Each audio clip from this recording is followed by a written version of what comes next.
Je suis le premier et le dernier, et le vivant. Je tiens les clés. Apocalypse 1, 18. Regardons à ce qui nous est révélé du Seigneur ressuscité et conquérant, et affermissons à nouveau notre base de victoire personnelle. Par la toute-puissance du Christ vivant sur le trône, nous pouvons nous tenir fermes comme vainqueurs en face de toutes les forces des ténèbres. Il ne faut jamais perdre de vue le vainqueur.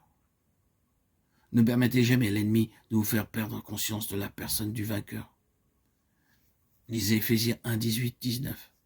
Que le Dieu de notre Seigneur Jésus-Christ, le Père de gloire, vous donne l'esprit de sagesse et de révélation dans sa connaissance, les yeux de votre cœur étant éclairés, littéralement remplis de lumière, pour que vous sachiez l'infinie grandeur de sa puissance envers nous qui croyons selon l'efficace de sa vertu toute puissante, qu'il a déployée dans le Christ en le ressuscitant d'entre les morts.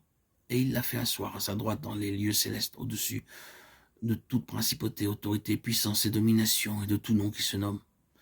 Et il a assujetti toute chose sous ses pieds et l'a donné pour être chef de l'Église, qui est son corps, la plénitude de celui qui remplit tout en tous. Nous avons ici une révélation du Christ ressuscité.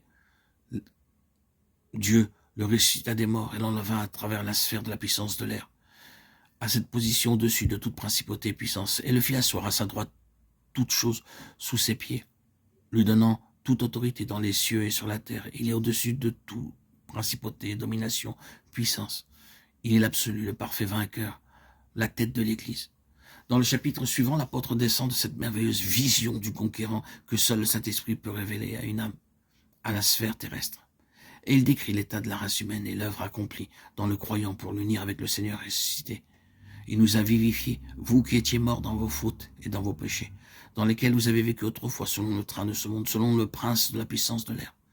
L'esprit qui agit maintenant dans les enfants de rébellion.